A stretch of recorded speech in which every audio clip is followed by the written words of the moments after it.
How's everything going today, guys? My name is Copycat, and in this video, I'll be showing you all 15 different ways to use thwomps in Super Mario Maker 2. The first and most obvious way to use a thwomp is the way it was intended to be used in the original Mario games, as an enemy. Thwomps have always been able to move vertically and horizontally, with the only difference throughout the years being how Mario is affected by them. In the Super Mario Bros. And Super Mario Bros. 3 game styles, if Mario touches or is touched by any part of the thwomp at all, he will take damage or be killed. In the Super Mario World and New Super Mario Bros. Style, Mario has a spin jump that allows him to hit the top of the thwomp and jump off it without taking any damage. However, things are completely different in the 3D World game style, and thwomps act more like they do in the 3D Mario games. Mario now doesn't take any damage if he touches the thwomp's side or top, and can only be harmed if smushed by it. This leads to many cool new mechanics, especially our next way to use a thwomp, which is... Like I said, because you don't take damage from the thwomp in the 3D World game style, it can be now used as a way to travel vertically or horizontally in a course. In the Super Mario World and New Super Mario Bros. Game styles, Mario can use a spin jump ability to constantly hit the thwomp's head, which actually allows him to move with it. Mario's spin jump move can be a bit tricky, but when you get used to it, it can be a good tool to get around a difficult course. Because you can't touch the sides of the thwomp in the 3D World game style, you can also use it as a wall jump from one to another. Adding this feature to your level does add a little interesting puzzle as it makes things a bit more difficult, but of course this doesn't really work at all in the other game styles. With the introduction of the dry bone shell in Super Mario Maker 2, Mario can actually use it to become impervious to enemies attacking from below. The shell will also protect you from lava and poison. Now, because it does protect you from enemies from below, you can actually use it to ride on top of a thwomp. Another cool mechanic you can use with the thwomp is its ability to smash through certain types of blocks. As its regular size, thwomps can only break through normal blocks and cloud blocks.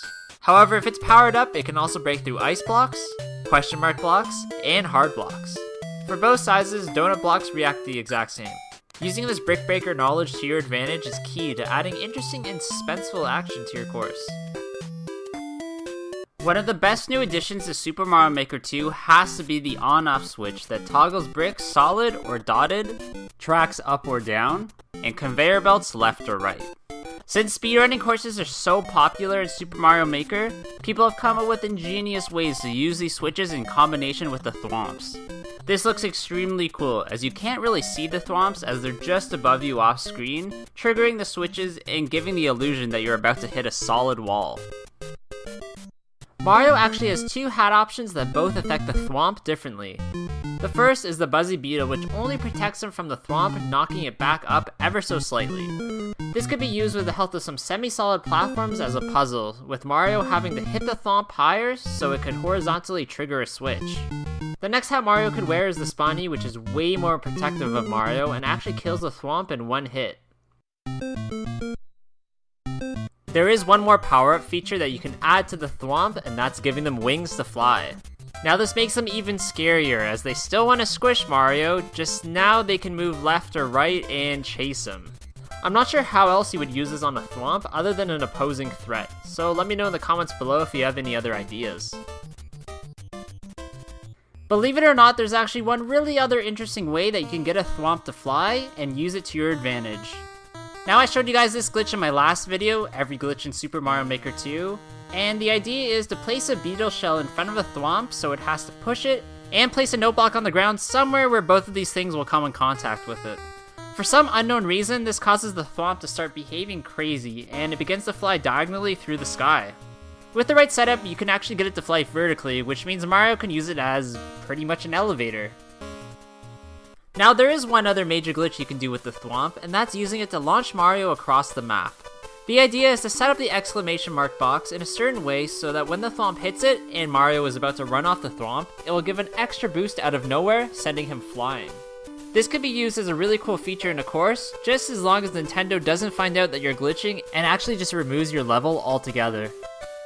When thwomps interact with certain power-ups, items, enemies, and gizmos, they don't actually destroy them. Instead, the thwomp pushes that thing along in its direction towards Mario. You can also use the top of the thwomp to transport enemies. I've seen this used most effectively in puzzle courses, but it also can be used in some interesting ways in speedruns. Even though we've talked about what happens to Thwomps when stuff interacts with them, we haven't really talked about what happens when they interact with other enemies. Thwomps are actually so powerful they can kill pretty much every single one. This includes Spike Tops, Bomb-Ombs, Dry Bones, Bowser, etc, etc, etc. Although they just don't want to seem to interact with certain enemies like Bonsai Bills, Boos, and oddly enough, Bloopers. Against Munches, literally nothing at all happens, which is why you can set up really elaborate puzzles like this one.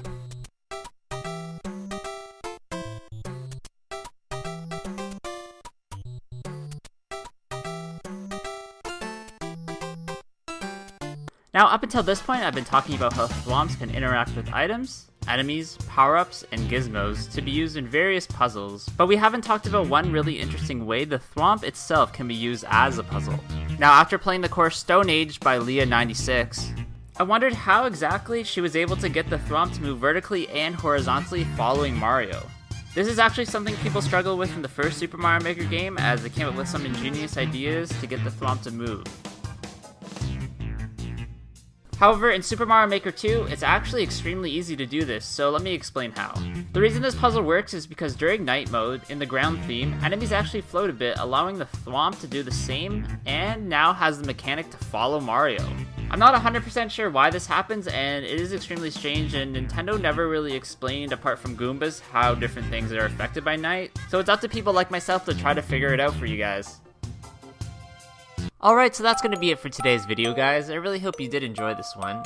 If you did, please leave a like, comment below what you thought about this video and if I left anything out, and of course subscribe to my channel.